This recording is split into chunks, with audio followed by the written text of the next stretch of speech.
Cold ওয়ারের সময় কিন্তু ব্রিটেনের মিলিটারি বাজেট ছিল জিডিপি 7%। একটা দেশের 7% জিডিপি ব্যবহার করতো শুধুমাত্র সোভিয়েত ইউনিয়নকে হারানোর জন্য। যখন সোভিয়েত ইউনিয়নের পতন হইলো, এরপরে কিন্তু সে আস্তে আস্তে নিজের মিলিটারি বাজেট কমে আনলো, শেষ পর্যন্ত 4% আনলো। 4% আনার পরও বিভিন্ন যুদ্ধে সে জড়িয়ে যায়, এবং সেটার কারণ হচ্ছে আমেরিকা। আমেরিকা প্রথমে ইরাকে অ্যাটাক করছে, ন্যাটো হিসেবে সেখানে হয়ে গেছে। অ্যান্ড আফগানিস্তান অ্যাটাক করছে, সেখানে ব্রিটেন গেছে ন্যাটো হিসেবে। তুর্কিও ছিল। তো ব্যাপারটা বুঝে। আর এখন বর্তমান অবস্থা এতটাই বাজে যে ব্রিটেনের মিলিটারি অবস্থা তো একদম খারাপ। স্থল বাহিনী কোনো একটা দেশকে অ্যাটাক করবে এটার যোগ্যতা ওদের নাই। তাদের যে সুপার পাওয়ার যেটা ছিল সেটা হচ্ছে নেভি পাওয়ার। নেভি বলতে হচ্ছে যে সমুদ্র সীমা যারা যুদ্ধ করে ওগুলাই। তো ওরা কিন্তু একটা সময় সুপার পাওয়ার ছিল পৃথিবীর।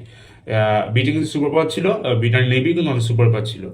তবে বর্তমানে অবস্থা এতটাই খারাপ যে তাদের যে বিভিন্ন এলাকা ভূমি আছে, যেমন আর্জেন্টিনার পাশে ভূমি আছে, স্পেনের পাশে জিব্রাল্টার ভূমি আছে। তো এই ভূমিগুলো রক্ষা করতেও এখন ব্রিটেন পারবে না, কারণ ব্রিটেনের নেভি এতটা দুর্বল। এটা সবচেয়ে বেশি দেখা গেছে কোথায়? ইরানের আক্রমণের সময়। ইরান যখন সাইপ্রাসে আক্রমণ করলো, ব্রিটেনের একটা মিলিটারি, কি বলে এটাকে, ক্যাম্প নাকি, ওখানে অ্যাটাক করলো, ঘাঁটি। তো ঘাঁটি অ্যাটাক করার পর কিন্তু ব্রিটেন কোনো রিয়েকশন কিছু করতে পারেনি ইরানের বিরুদ্ধে। অ্যান্ড এটা সাহায্য নিচ্ছে কোথা থেকে? ফ্রান্স থেকে। ফ্রান্স অ্যান্টিড্রোন এখানে কিছু লাগাইছিল, সেজন্য কিন্তু ব্রিটেনের এই ক্যাম্পটা কিন্তু বেঁচে গেছে। এটা হচ্ছে বর্তমান ব্রিটেনের অবস্থা, যেটা পৃথিবীর সুপার পাওয়ার ছিল একটা সময় আমেরিকার আগে।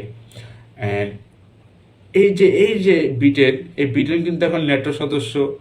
অ্যান্ড কোনো গুরুত্বপূর্ণ ভূমিকা পালন করতেছে না, তাদের টাকা পয়সাই নেই। মানে তারা মিলিটারিতে কোনো এক্সপেন্সিভ কোনো কিছু করতেছে না, বা নতুন প্রযুক্তি বের করতেছে না। যেমন তুর্কি যেমন নতুন প্রযুক্তি বের করতেছে, এমন কিছু করতে পারতেছে না ব্রিটেন।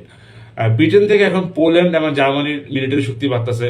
ভবিষ্যতে আমরা দেখবো যদি আবার ওয়ার্ল্ড ওয়ার হয়, যদি আবার ইউরোপে লাগালাগি হয়, তাহলে ব্রিটেন নাই যাবে গা। কারণ ব্রিটেনের মিলিটারি পাওয়ার কম, মিলিটারি নেভি পাওয়ার কম। তাই তো বাজে অবস্থা নিয়ে একটা দেশে সুপার পাওয়ার থাকে। হয়তো বা এমন ভবিষ্যৎ আমেরিকার হইতে পারে।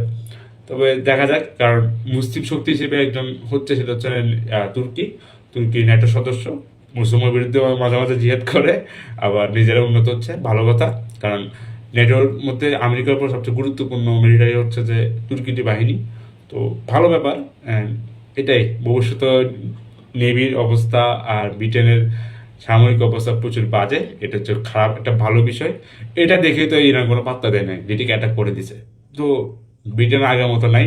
এটা সুখবর যে প্রত্যেকটা সুপার পাওয়ারের পতন হয়, যেটা পতন।